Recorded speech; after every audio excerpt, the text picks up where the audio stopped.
দুরকমের প্রাকৃতিক বেগ থাকে। প্রথম হলো বর্ষা। যখন এর বর্ষণ হয় তখন মাটিকে শীতল করে নতুন ফসল ফলায়। আর দ্বিতীয় হয় পবন, যা আমাদের সর্বদা শ্বাসবায়ু প্রদান করে। অশান্ত এই মনকে শান্তি প্রদান করে, এই ক্লান্ত শরীরে স্ফূর্তি প্রদান করে। আমাদের জীবনে যত আবেগ আছে তা হয় বর্ষার মতো হওয়া উচিত, নয় হওয়া উচিত পবনের মতো। ক্রোধ, মতভেদ, বিবাদ এগুলো হওয়া উচিত বর্ষার মতো। অর্থাৎ কিছু সময় পরে যেন এরা নিজে থেকেই ছিন্ন ভিন্ন হয়ে চলে যায়।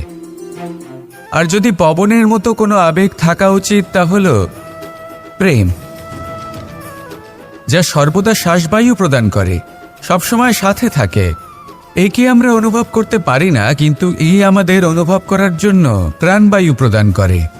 আর যখন চক্রবাতের মতো সে ভয়ঙ্কর হয়ে ওঠে, তখন সমগ্র সংসার বদলে দেয়। এর সারমর্ম একটাই, শক্তি। মতভেদ, ক্রোধ, বিবাদের মধ্যে নেই। শক্তি যদি থাকে তা আছে প্রেমের মধ্যে।